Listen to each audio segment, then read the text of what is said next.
ओडिशार बरपुत्र तथा पूर्वतन मुख्यमंत्री विजु पट्टनायक श्राद्ध दिवस ब्रह्मपुर पालित होई। अवसर में गंजाम जिला बीजेडी पक्षर प्रथमे विजिपुर कालीमंदिर निकट पोखरी में तिलतर्पण कर देशी बेहेरा साहि स्थित विजु पट्टनायक प्रतिमूर्ति और पर विजु पट्टनायक पार्क स्थित प्रतिमूर्ति में माल्यार्पण कर स्मृतिचारण कर शेष दलीय कर्मी नेता माने सहरर नगर चिकित्सालय फल बंटन करते। अवसर में विजु संपर्कित एक आलोचना एथिरे बहु दलीय नेता कर्मी माने जोगदे विजु बाबू स्मृतिचारण करते। आज विजु बाबूंकर पवित्र तिरोधान दिवस यही अवसर में मान्यवर पूर्वतन मुख्यमंत्री तथा सुप्रीमो विजु जनता दल श्री नवीन पट्टनायक घोषणा करछंती। यहाको प्रवाद पुरुष विजु बाबूंक नाम दिवस बोली नाम दियाजिवो एवं यह मध्य यथार्थ जहा कि से ओडिशा निर्माता एवं वीरपुत्र जे कि इंटरनेशनल लेवल रे मध्य निजर वीरत्व पे प्रसिद्धि लाभ करछंती, सम्मान पाइछंती। सेही एवं ओडिशा रा जहा जहा आज उन्नतिकरण होती से विजु बाबूंकर प्रच्छन्न हस्त रही से प्रभात पुरुष विजु बाबू नाम दिजाटा अत्यंत यथार्थ एवं यही अवसर में पूरा ब्रह्मपुर मन विजु जनता दल प्रतिमूर्ति में माल्यार्पण करने सहित सिटी हॉस्पिटल रे फल बंटन देखो प्रभात पुरुष विजु बाबू आज श्राद्ध दिवस अवसर में आज ब्रह्मपुर महानगर निगम तरफ विजु जनता दल तरफ समस्त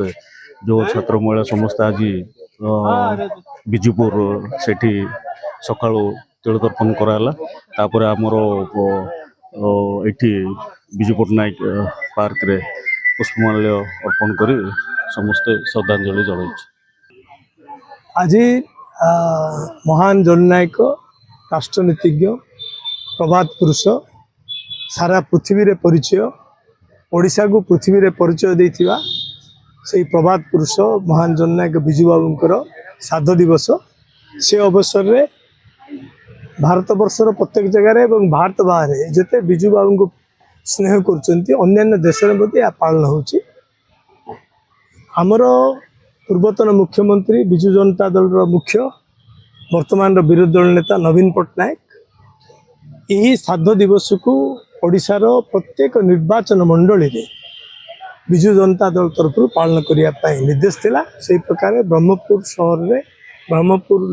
असेंबली निर्वाचन मंडल रे सारा जिले में होची प्रति निर्वाचन मंडल आमर ब्रह्मपुर असेंबली निर्वाचन मंडल रे एक कार्यक्रम होता। विजु जनता दल समस्त कर्मकर्ता नेतृवृंद छात्र महिला युव समस्ते एथिरे जोग देथिले। मेयर डेप्यूटी मेयर कॉर्पोरेटर माने पूर्वतन कॉर्पोरेटर पूर्वतन काउंसिलर पूर्वतन जिला सभापति पूर्वतन एमएलए समस्ते जोग देथिले एवं सकाळु विजुपुर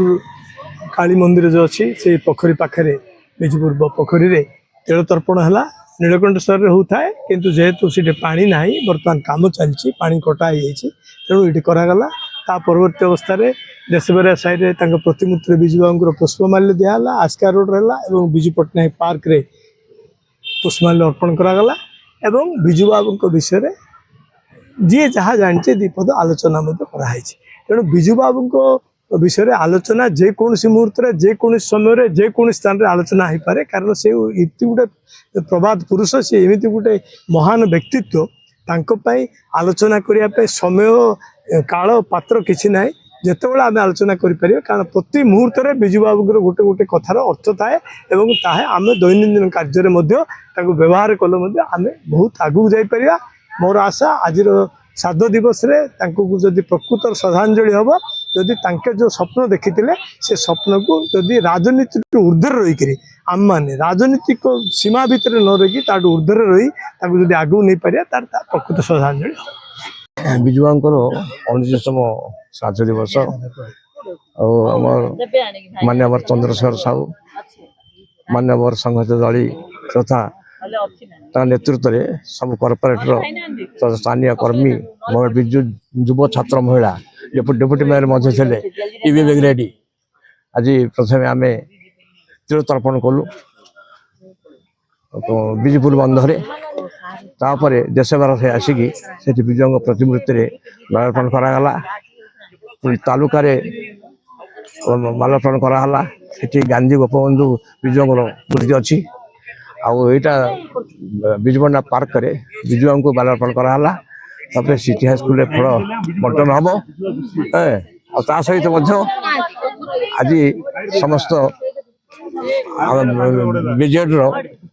युव छात्र महिला प्रौढ़ समस्ते विजुआ संपर्क जो विश्व प्रसिद्ध थे इंडोनेशिया हीरो थे तार से ओडिशार मुख्यमंत्री जो काम करते विशेष अवदान हूँ पारादीप बंदर तथा जोटा कि अच्छे आमर ये सुनाबेड़ा कारखाना तेणु दीटा हूँ बड़ कीर्ति ता सहित ओडिया मान को सी प्रसिद्ध करने बहुत चेष्टा करशा कहले बुझुता प्रभु जगन्नाथ को ओडिशा कहले बुझे विजु पट्टनायक यहाँ से ओडिशा नाटा को विश्व विख्यात करते तेणु आम आज श्रद्धांजलि ज्ञापन कर विजेड तरफ ब्रह्मपुर गोपाल कृष्ण रेड्डी रिपोर्ट गंजाम समाचार।